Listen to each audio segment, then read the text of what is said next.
ایک طرف P T I اور پس پردہ قوتوں کے درمیان مذاکرات کی بازگشت ہے، دوسری طرف حکومت اور پس پردہ قوتوں کے درمیان اپنے اپنے ترجمانوں کے ذریعے بیانات کی چاند ماری بھی جاری ہے۔ رانا ثناء اللہ پر اچانک انکشاف ہوا کہ آئین کے مطابق اسٹیبلشمنٹ مذاکرات میں بیٹھ ہی نہیں سکتی کسی طرح، نہ سوال ہی نہیں پیدا ہوتا۔ اسٹیبلشمنٹ تو ہم جانتے ہی نہیں ہے کون سی اسٹیبلشمنٹ، یہ رانا ثناء اللہ صاحب نے بیان دیا تھا نا ایک دن پہلے۔ اس کا جواب بھی دوسری طرف سے آ گیا۔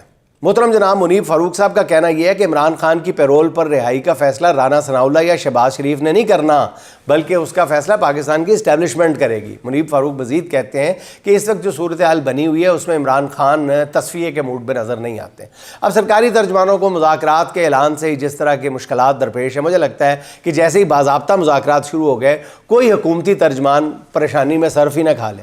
یہ خاکسار ناظرین پہلے بھی بتا چکا ہے کہ اس بار جو پی ٹی آئی کے بعض رہنماؤں اور پس پردہ قوتوں کے درمیان مذاکرات ہونے جا رہے ہیں وہ بہت ہی سالڈ گراؤنڈز پر ہوں گے۔ فی الحال سی بی ایمز پر بات ہو رہی ہے، مذاکرات کی منزل شاید ابھی کچھ دن دور ہے، اس لیے رانا ثناء اللہ سمیت تمام سرکاری ترجمان ابھی عجلت میں میرا خیال عجیب و غریب بیانات دینے سے ذرا پرہیز کریں تو بہتر ہے۔ جب بھی مذاکرات شروع ہوئے یہ خاکسار آپ کو ضرور طلع کر دے گا۔ اس کے لیے ناظرین ان مذاکرات میں جو میں بار بار کہتا ہوں کہ بہت معنی خیز اور سالڈ مذاکرات ہو سکتے ہیں، اس کے لیے ابھی ایک یا دو اہم شخصیات کی انوالومنٹ کا اور ایک دو شرطوں کے مانے جانے کا انتظار ہے۔